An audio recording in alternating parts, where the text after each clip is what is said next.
വചനന്യായ.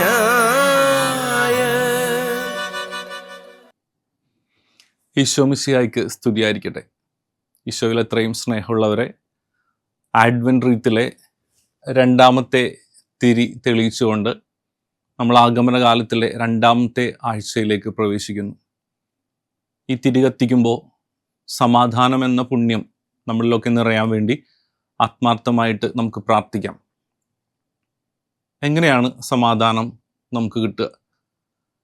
മാലാഖമാർ പാടിയത്, അത്യുന്നതങ്ങളിൽ ദൈവത്തിന് മഹത്വം, ഭൂമിയിൽ സന്മനസ്സുള്ളവർക്ക് സമാധാനം. അതായത് നല്ല മനസ്സുള്ളവർക്ക്, നല്ല മനസ്സുള്ള മനുഷ്യർക്ക് എപ്പോഴും സമാധാനം ഉണ്ടാവും. നല്ല മനസ്സുള്ള മനുഷ്യരാവാൻ ദൈവം നമ്മളെ സഹായിക്കട്ടെ എന്ന് നമുക്ക് ആത്മാർത്ഥമായിട്ട് പ്രാർത്ഥിക്കാം. സാധാരണ കഥകൾ പറഞ്ഞുകൊണ്ടാണ് ആരംഭിക്കാറുള്ളത്. ഇന്ന് കഥയ്ക്ക് പകരം ഒരു പാട്ടിൽ നമുക്ക് ആരംഭിക്കാം.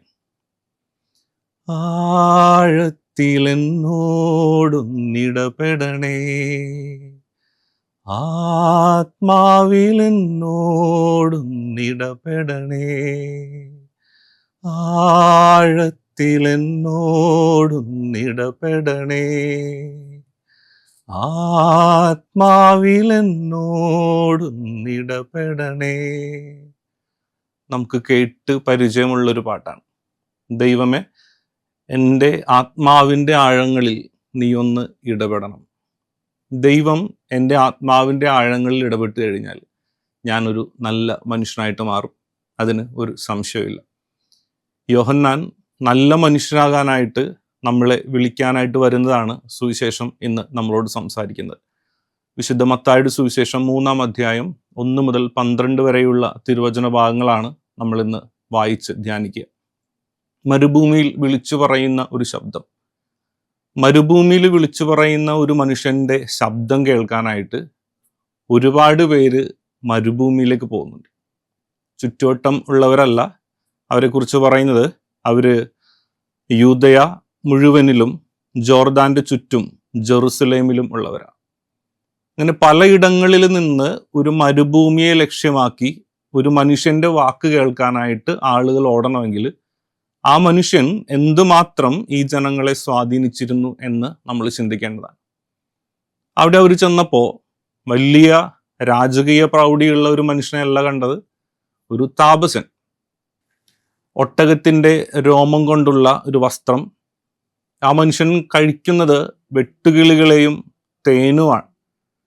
അപ്പോൾ തികച്ചും ലൗകികതയിൽ നിന്നും മാറി അലൗകികതയെ ലക്ഷ്യം വെച്ച് ജീവിക്കുന്ന ഒരു മനുഷ്യൻ. അപ്പൊ എല്ലാവരും വന്ന് യോഹന്നാൻ്റെ അടുത്ത് നിന്ന് അനുതാപത്തിന്റെ സ്നാനം സ്വീകരിക്കുന്നു. 3 വാക്കുകളിൽ യോഹന്നാൻ തൻ്റെ ദൈവവചന പ്രഘോഷണം ചുരുക്കുന്നത് കാണാനായിട്ട് നമുക്ക് കിട്ടും. അതായത് ഒന്നാമതായിട്ട് യോഹന്നാൻ പറയുന്നത് അനുതപിക്കുക, രണ്ടാമതായിട്ട് പറയുന്നത് ദൈവരാജ്യം സമീപിച്ചിരിക്കുന്നു, അതുകൊണ്ട് നിങ്ങളുടെ വഴികൾ നേരെയാക്കുവിൻ, അവന് പാതയൊരുക്കുവിൻ എന്നാണ്.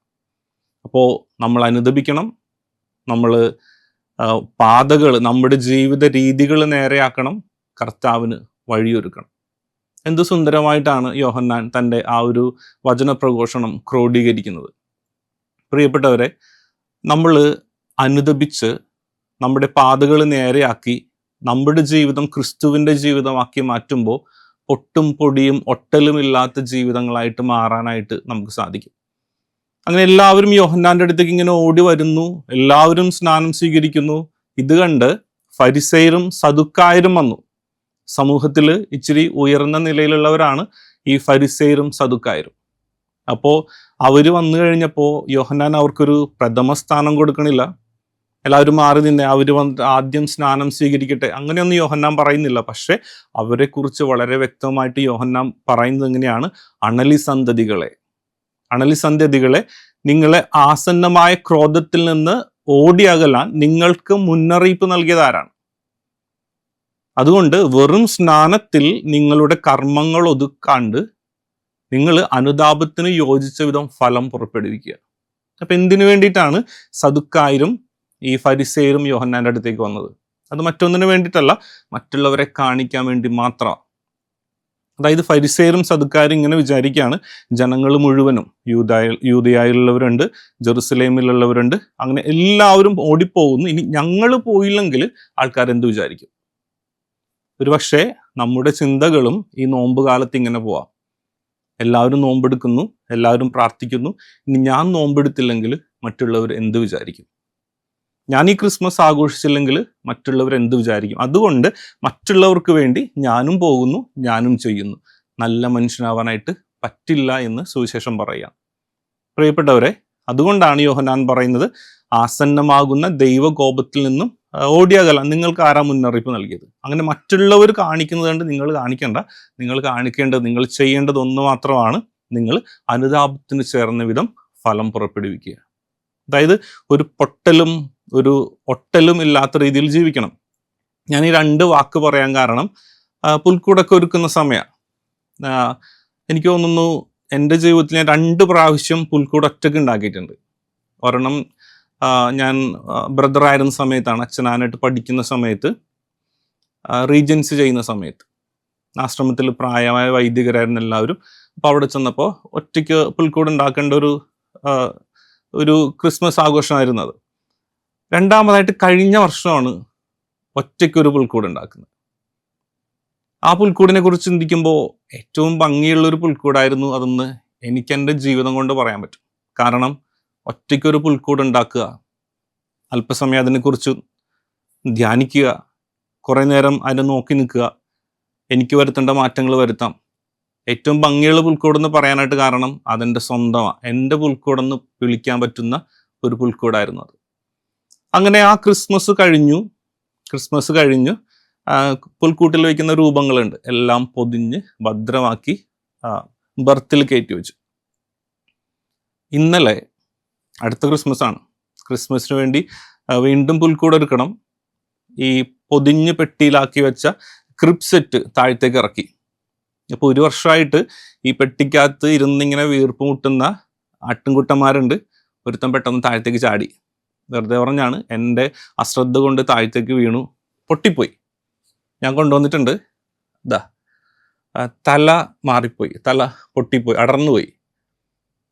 എനിക്ക് ഉറപ്പുണ്ട് ഫെവിക്വിക്ക് വെച്ച് ഒട്ടിച്ചു കഴിഞ്ഞാൽ വളരെ സുന്ദരമായിട്ട് ഈ ആടിൻ്റെ തല നമുക്ക് ഇങ്ങനെ ഫിക്സ് ചെയ്യാൻ പറ്റും. ഇവിടെ ആരും അറിയില്ല.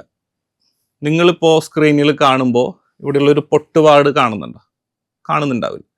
പക്ഷെ അടുത്ത് വന്ന് നോക്കുന്നവർക്കൊക്കെ വളരെ കൃത്യമായിട്ട് ഈ ഗ്യാപ്പ് കാണാൻ പറ്റും. ഈ പൊട്ടിൻ്റെ പാട്, ഈ ഒട്ടിക്കലിൻ്റെ പാട് കാണാൻ പറ്റും. പ്രിയപ്പെട്ടവരെ, നമ്മളുടെ ജീവിതങ്ങൾ തമ്പുരാൻ്റെ കയ്യിലേക്ക് പൂർണ്ണമായിട്ട് കൊടുത്തു കഴിഞ്ഞാൽ എത്ര അപൂർണമാണെങ്കിലും അവൻ നമ്മുടെ പാതകൾ, നമ്മുടെ ജീവിത രീതികൾ ശരിയാക്കി തരും. അപ്പോൾ അടുത്ത് നിന്ന് കാണുന്നവർക്കും അകലിൽ നിന്ന് കാണുന്നവർക്കും ഞാനൊരു പെർഫെക്റ്റ് ആയിട്ടുള്ള മനുഷ്യനായിട്ട് മാറണമെങ്കിൽ മനസ്സ് നന്നാക്കാനായിട്ട് നമുക്ക് പരിശ്രമിക്കണം. അതാണ് ഇന്നത്തെ സുവിശേഷം പറയുക. നമ്മുടെ മനസ്സ് നന്നാകുമ്പോൾ, നല്ല മനസ്സുള്ളപ്പോൾ സമാധാനം നമ്മളിൽ വന്ന് നിറയും. ഞാൻ ആദ്യം പാടിയ ആ പാട്ടിൻ്റെ 2 വരികളുണ്ട്, ആഴത്തിൽ എന്നോടൊന്ന് ഇടപെടണമേ. അതിനുശേഷം എൻ്റെ അവസാനത്തെ അനുപല്ലവിയിലേക്ക് വരുമ്പോൾ വളരെ സുന്ദരമായിട്ടാണ് ആ വരികൾ എഴുതിയിരിക്കുന്നത്. അത് ഞാൻ പാടാനായിട്ട് പരിശ്രമിക്കണില്ല, ഞാൻ ജസ്റ്റ് പറഞ്ഞു പോവാം. ആ വരികൾ ഇങ്ങനെയാണ്: പാഴായിപ്പോയൊരു മൺപാത്രം ഞാൻ ആത്മാവിനാൽ നിറച്ചിടണേ. അതിനുശേഷം വന്ന വരികൾ ഒരുപാട് ഇഷ്ടം തോന്നിയൊരു വരികളാണ്. ആ കുശവൻ കയ്യിലേകുന്നു ഒരു മാനപാത്രമായി മാറ്റിയിടണമേ.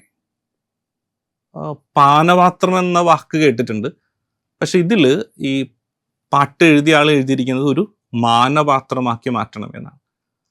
അപ്പോൾ ഇത് പൊട്ടിപ്പോയൊരാടിൻ്റെ ഒരു കൊച്ചു രൂപമാണ്. പൊട്ടിപ്പോയൊരാട്. ഈ ഒരു ആടിനെ നമുക്ക് ഒട്ടിച്ച് ശരിയാക്കി എടുക്കാൻ പറ്റും, പൊട്ടിപ്പോയതിനെ ഒട്ടിച്ച് നേരെയാക്കാൻ പറ്റും. പക്ഷെ ഈ ആട്ടിൻകുട്ടിയെ ഈ രൂപത്തിൽ ഉണ്ടാക്കിയ ആളുടെ കയ്യിൽ കൊടുത്തതാണ് കുശവൻ എന്ന് പറയുന്നത്. ഒരു പൊട്ടിപ്പോയ പാത്രം കുശവന്റെ കയ്യിലേക്ക് കൊടുത്തു കഴിഞ്ഞാൽ അവൻ വീണ്ടും ഒട്ടിച്ചെടുക്കുകയല്ല, വീണ്ടും മെനഞ്ഞെടുക്കുകയാണ്. ഒരു പുതിയ രൂപമാക്കി, ഒരു മാനപാത്രമാക്കി. എത്രയും നാള് അപമാനത്തിന്റെ പാത്രമാണെങ്കിൽ ഇപ്പൊ ഒരു മാനപാത്രം, നീ ഒരു മാനപാത്രം, എല്ലാവരും ബഹുമാനിക്കുന്ന ഒരു പാത്രമാക്കി, ഒരു പാനപാത്രമാക്കി, ഒരു മാനപാത്രമാക്കി ദൈവം നമ്മളെ മാറ്റും. അപ്പോൾ പ്രിയപ്പെട്ടവരെ, നമ്മുടെ ജീവിതത്തിൽ ഉണ്ടാകുന്ന പൊട്ടലുകളുണ്ട്, ഏറ്റക്കുറച്ചിലുകളുണ്ട്. ഇതൊക്കെ ഒന്ന് നേരെയാക്കാൻ, ഒന്ന് സ്മൂത്ത് ആക്കാൻ, ഈ ഒരു ആടിനെ പോലെ ഒന്ന് ക്യൂട്ടായിട്ട് മാറാനായിട്ട് നമുക്ക് ആത്മാർത്ഥമായിട്ട് പരിശ്രമിക്കാം. നമ്മുടെ ജീവിതങ്ങളെ പൂർണ്ണമായിട്ടും ഈശോയുടെ കരങ്ങളിലേക്ക് കൊടുക്കാം. ആരെയും കാണിക്കാൻ വേണ്ടിയിട്ടല്ല, ഒന്നിനും വേണ്ടിയിട്ടല്ല, മറ്റുള്ളവരുടെ ശ്രദ്ധ കിട്ടാൻ വേണ്ടിയിട്ടല്ല. എനിക്ക് എൻ്റെ ജീവിതം കുറച്ചുകൂടെ ഒന്ന് ക്യൂട്ടാക്കി മാറ്റണം, സ്മൂത്താക്കി മാറ്റണം. ആ ഒരു സുന്ദരമായ ജീവിതത്തിലേക്ക്, ശാന്തമായ മനസ്സിലേക്ക് എൻ്റെ ഈശോ വന്ന് പിറക്കണം. അപ്പോൾ യോഹന്നാൻ മരുഭൂമിയിൽ വിളിച്ചു പറയുന്ന ശബ്ദം എന്നിലൂടെ പൂർത്തീകരിക്കപ്പെടും. അവൻ്റെ വഴികൾ നേരെയാക്കുവിൻ, അവന് വേണ്ടി പാതയൊരുക്കുവിൻ. അപ്പം നമ്മുടെ വഴികൾ നേരെയാക്കാം. വീണ്ടും ആ മാലാഖപ്പാട്ടിൻ്റെ ഈണം പോലെ അത്യുന്നതങ്ങളിൽ ദൈവത്തിന് മഹത്വം ഉണ്ടാകാൻ വേണ്ടി എൻ്റെ മനസ്സിൽ, നല്ല മനസ്സിൽ സമാധാനം വന്ന് നിറയട്ടെ. ഞാൻ ആയിരിക്കുന്ന ഇടങ്ങളിൽ സമാധാനം വന്ന് നിറയട്ടെ എന്ന് ആത്മാർത്ഥമായിട്ട് നമുക്ക് പ്രാർത്ഥിക്കാം. ഇതിനായി ദൈവം നമ്മളെ അനുഗ്രഹിക്കട്ടെ. ആമേൻ. വചനജായ വചനജായ വചനജായ വചനജായ